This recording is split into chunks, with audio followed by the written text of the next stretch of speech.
Hello there, welcome to Bryan Lomax Movie Talk and my review for Don't Look Up, the film that is doing serious business on Netflix right now. It's directed by Adam Mckay, also written by him, and stars basically all the top talent in Hollywood right now. Dicaprio, Lawrence, Streep, Blanchett, Rylance, they're all in here, which I think is one of the reasons it's probably doing big numbers, to be perfectly honest. I really loved The Big Short. I thought it was a clever film. I thought it asked its audience to keep up with it. It did a very good job of that. You got lost at times, kind of trying to keep up with what it was telling us, even though it was still a bit preachy. And then we got Vice, which I really didn't like. That just felt like soapboxing at its not so finest. When the trailers for this came out, it was like, which one is this going to be? Is this going to be Big Short, or is it going to be more like Vice? And unfortunately, I have to say it's more like Vice. I didn't like this film. The tone is all over the place. That's one of the problems. Obviously, we've got the whole problem of the preachiness of it, being talked down to as if all the people that are behind the making of this film are the smartest people in the room. I don't really know who this film is for. Is it for Democrats to pat themselves on the back with, and feel intelligent, as if they're the only ones who can come up with this stuff? And I don't want to get into like political nonsense. You can't really help it though with a film like this. I'm neither Democrat nor Republican. I'm not even American. So, whatever, conservative, liberal. I'm in the middle. I sit in the middle. I think either side has got its pluses and its negatives.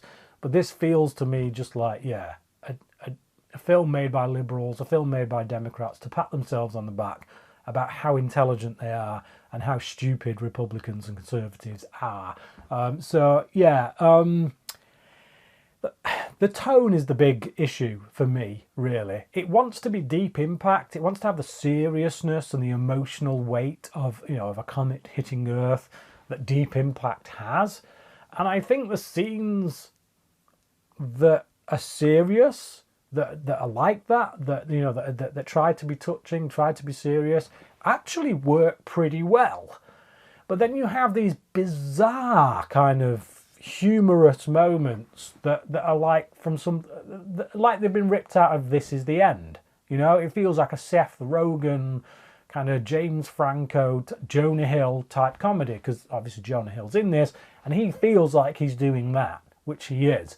The problem is the two don't mesh together, because when you're doing that stuff, that kind of funny side of things, that's basically your Republicans. All your Republicans, all your conservative characters, they're the Jonah Hills, the Meryl Streeps, the wacky presidents who just don't get it. All the liberals, all the Democrats' characters, they're your Jennifer Lawrences, your DiCaprios, they're the scientists, they're the ones who figured it all out, who know what they're talking about. And it just feels preachy. It's just annoying. I would have much rather this whole film been played straight. I'd rather they hadn't dumbed down the president character and all the ones in the media so much that they just become caricature. They're not funny. They're just caricature and just like they don't sit well alongside this serious stuff. Like, there's a bit towards the end of the film where it's actually quite emotional. It's handled really well. It's really well directed. The performances are all spectacular. And the problem is, you want that to be in a film like Deep Impact. And if the whole of the film was like that, if it took that serious tone throughout, fine. Make the people in the White House not listen. But don't do it in such a way that it's so overboard that it doesn't mesh well. The tone is just all over the place. If the whole film had been serious like that, I think I'd have warmed to it a lot more. I think I would have enjoyed it a lot more. But unfortunately, the emotional beats, like I say, that bit towards the end that feels like it's actually quite emotional, it doesn't really work, because you sat there thinking, but it's sat alongside all the Jonah Hill, Meryl Streep nonsense that feels like it's from a completely different film. So yeah, it didn't work for me. The tone is all off. The preachiness I can just do without. And quite frankly, I'm wondering where the filmmaker is that made The Big Short, because The Big Short really surprised me, and I'm feeling like it was sheer fluke. I'm almost scared to go back and watch The Big Short now, in case the tone of it is completely different and I see a completely different movie. But either way, I want that guy back. I want that Adam Mckay to come back and start making movies, because the dude who's given us Vice and now Don't Look Up, yeah, the same one I want. It's not a big surprise it's doing so well on Netflix, just given the star talent. You know, like, people don't really want to go to the cinema and pay just because of the stars that are in it.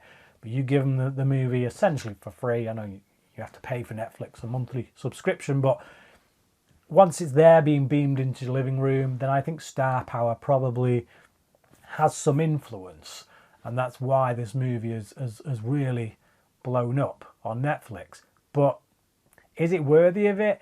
Hell no. Look, there's a sweet-ass film called Tick, Tick, Boom that is on Netflix right now. And it is fantastic. Watch that, okay? If you've got a choice, if you've not seen either, don't Look Up be your first choice. Don't let that be your go-to.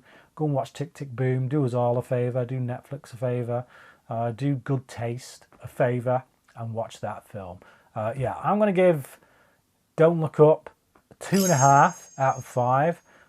Like, it's not so terrible I can't watch it. You know, like I say, the performances are it's got some really good performances in it, and you know the serious moments are pretty well directed.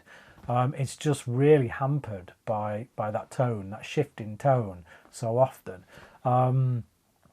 So there's something there, is what I'm saying. There is a good film in there somewhere. This just isn't it. So it's not unwatchable, but it's not as worthy of your time. No way near as worthy of your time as something like Tick, Tick, Boom. So go and check that out. 2.5 out of 5 from me. But what about you? What did you think of Don't Look Up? Let me know down in the comments section. Thank you for watching this video, and until next time, cracking.